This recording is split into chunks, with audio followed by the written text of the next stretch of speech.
Hey guys, what's up? I'm JT Sasuke. So, this is my Legend of Korra, episode 3 and 4 review, and I'm gonna make it really quick. It's not gonna be as long as my last two-parter. So, jumping right into it, episode 3, Civil War Part 1. Korra is PMSing all over the place again. So, basically, the Southern Water Tribe feels like they're being invaded. Now, a tribe meeting was held at Korra's house. Both her parents were involved in this meeting. And what happened was they basically talked about starting a rebellion. Now when that happened, she went to her uncle because her dad asked her to, but she really did it just for the village. But she went to her uncle and told her how the villagers feel. He reassured her that everything was okay. And basically, there was a scene where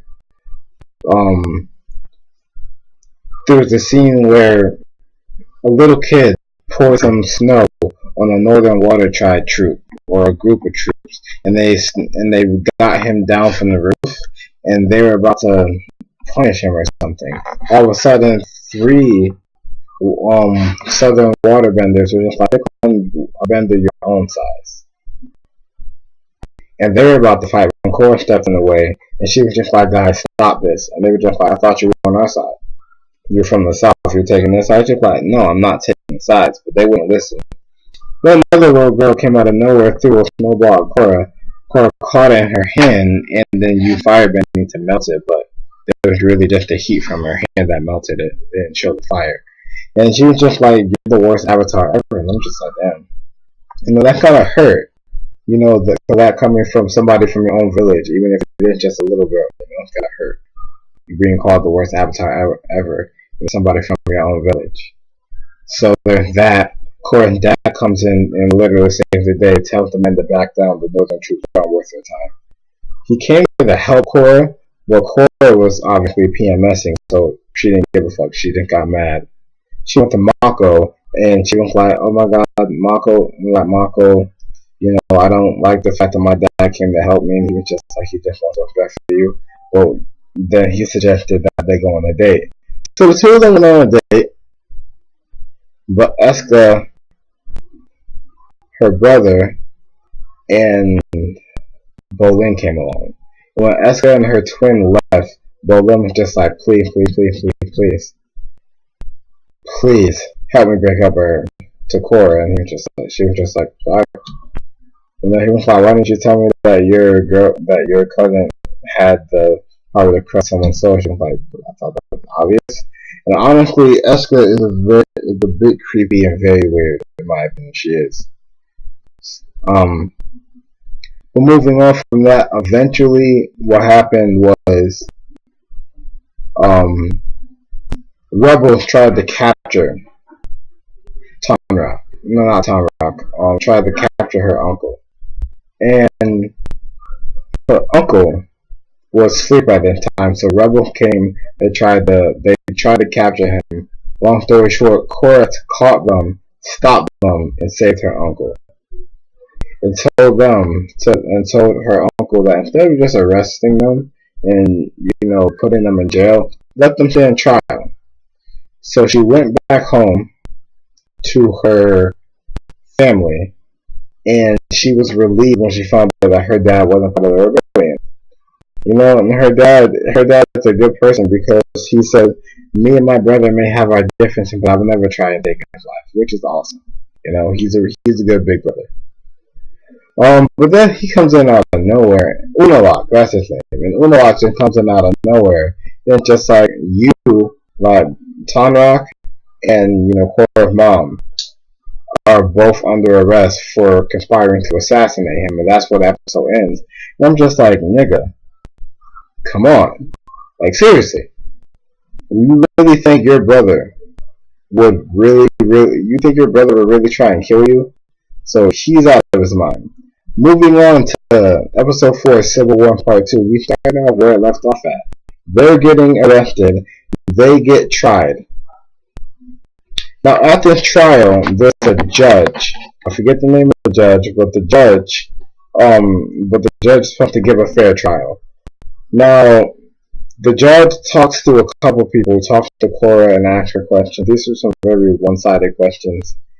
And after that, he basically releases Korra's mom, but all the men, because she was the only girl, the only woman up there being tried.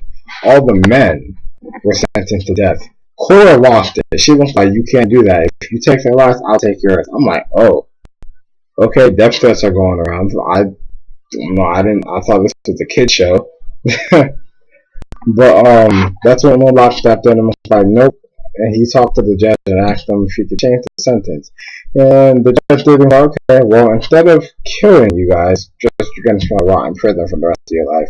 They were all relieved, and I'm sitting there thinking to myself, well, fuck it, I'd rather rot in prison the rest of my life than die. Tell you the honest truth. So after that, Korra took it upon herself to find the judge and interrogate him, chase him down in his car while she was riding Naga, and crashed his car to the side of a mountain. Ripped off the door. Well, Naga ripped off the door, and she basically pulled him out and just started asking questions. And it come to find out that he worked with Unalaq for a long time, and he was basically everything was set up by Unalaq.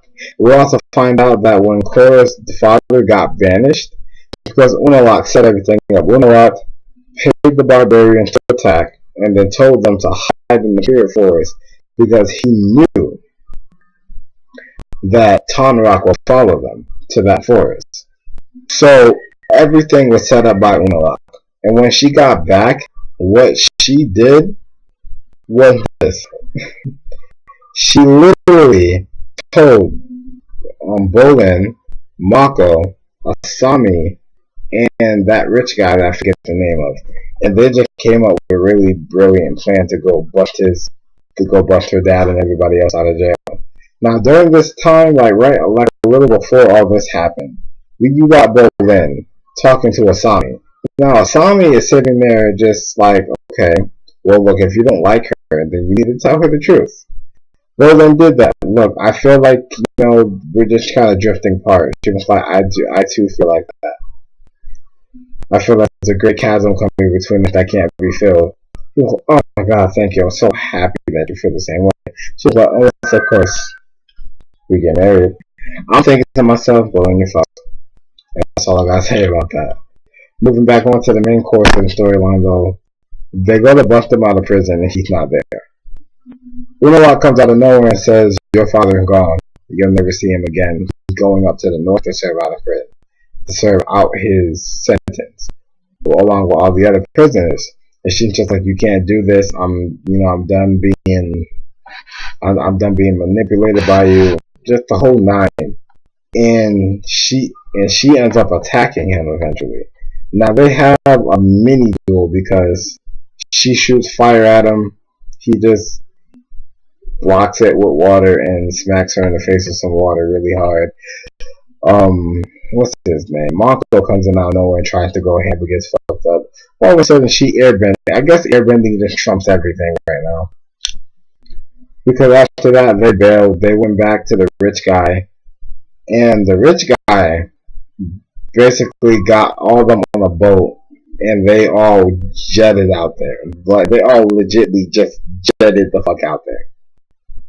And they got on the boat, they left, but not before Korra was able to waterbend all these things out the way. Surprisingly, they needed like a plane to get rid of all those northern waterbending, those northern water tribe ships.